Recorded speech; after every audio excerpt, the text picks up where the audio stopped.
adorateurs. Qui sont-ils? Les véritables adorateurs. Jean chapitre 4, le verset 23, on lit ça. Et on va clore. Jean chapitre 4, le verset 24. Jean chapitre 3, verset 24. Dieu est esprit. Dieu est esprit. Et il faut que ceux qui l'adorent en esprit et en vérité. Continue. La femme lui dit, je sais que le Messie doit venir. C'est quel verset tu dis? Jean 4, Jean 4, verset 24. verset 23. Verset 23. Mais l'heure vient. Mais l'heure vient. Et elle est déjà venue. Elle est déjà avec nous.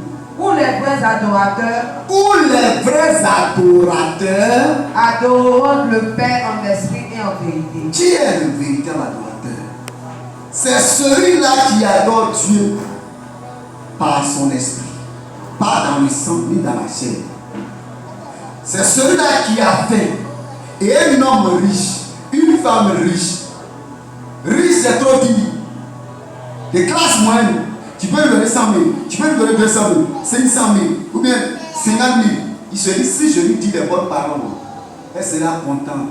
Elle va me faire une bonne offrande. Mais comme il est véritable adorateur de Dieu, il a regardé et puis Dieu lui a péché dans sa vie. Il laisse son sac d'argent, il laisse ses avantages et il dit, mon Dieu dit ma vie, tu dois te repentir.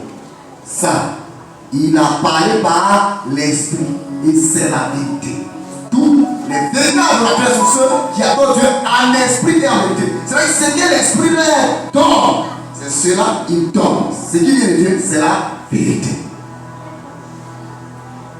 Ce sont les gens qui regarderont un président pour lui dire, monsieur le président, Dieu a décidé que tu arrêtes telle chose. C'est la race des jeunes, c'est la race des Michel. Ils disent ce que Dieu dit. Ils ne courent pas derrière la masse. Ce ne sont pas des fantoches. Ils ne suivent pas la masse. Ils suivent la vérité de Dieu.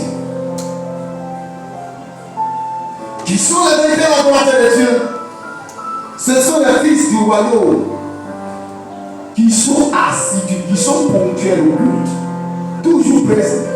Ils écoutent la parole, ils gardent la parole, ils vérifient la parole et ils mettent la parole en pratique parce que la parole est la vérité. Ce sont les gens qui n'aiment pas l'injustice, qui préfèrent la justice au prix de leur vie. Pierre est mort parce que c'était la véritable adorateur. C'est lui qui avait régné le Père en face de l'épée. Veux-tu qu'on t'appelle véritable adorateur de Dieu? Ce sont les gens qui n'ont pas peur de se confesser. Parce que quand il arrive, la lumière de Dieu est localisée comme Adam. Il va reconnaître que oui, il a menti ici, il a volé ici, il a violé ici, il a commis l'adultère ici, il s'est masturbé ici. Il va tout dire parce que la vérité l'a affranchi. Dieu dit, vous connaîtrez la vérité et la vérité vous affranchira. Ceux qui adorent Dieu en esprit en vérité, ce ne sont pas que les gens qui sont sans défaut. Ce sont les gens qui ont des défauts, mais tu vas toujours reconnaître les défauts afin de les abandonner. Il les avoue. Ce sont les vrais adorateurs que le Père cherche. Ce sont les gens, quand Dieu leur parle, il y a un endroit interdit. Il faut parler de moi ici. Les gens disent on ne peut pas parler de Dieu. Il dit parle-moi là. Il va parler même au prix de sa vie. C'est celui qui adore Dieu en esprit et en vérité. Beaucoup adorent Dieu aujourd'hui.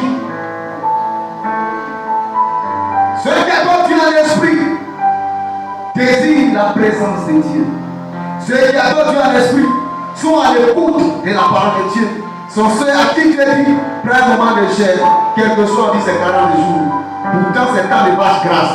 C'est-à-dire là ça va chez lui, Dieu il prend 40 jours. Il fait parce qu'il adore Dieu en esprit et en vérité. Ce sont des gens, on leur a dit tu as une serre. Et l'esprit dit prends chaîne sec 3 jours. La personne abandonne la science humaine et la personne écoute la science des esprits. Et pendant le jeûne, l'usère disparaît sans le remettre un être humain, mais par la main du Tout-Puissant. Ce sont ceux-là qui adorent Dieu en esprit et en vérité. Ceux qui adorent Dieu en esprit et en vérité sont ceux qui cherchent Dieu, qui priorisent les choses de Dieu d'abord et ensuite la créature Dieu. Ceux qui adorent Dieu en esprit et en vérité sont des gens qui sont capables de chercher les intérêts, mais qui font des sacrifices pourvu que l'œuvre de Dieu avance. Ce sont ceux-là qui servent Dieu en esprit et en vérité. Adorer Dieu. La conclusion, c'est faire la volonté de Dieu. C'est pas chanter gloire, non. Car il est glorieux, non. C'est l'éternel, non. Ça c'est juste. Mais un petit niveau de l'adoration. Adorer Dieu, c'est la crainte de Dieu. Adorer Dieu, c'est marcher dans la voie de Dieu. Adorer Dieu, c'est chercher à plaire à Dieu en tout temps et en tout lieu. Ce n'est pas, cherche à plaire à Dieu. Adorer Dieu, c'est craindre le Seigneur. Que Dieu te bénisse abondamment.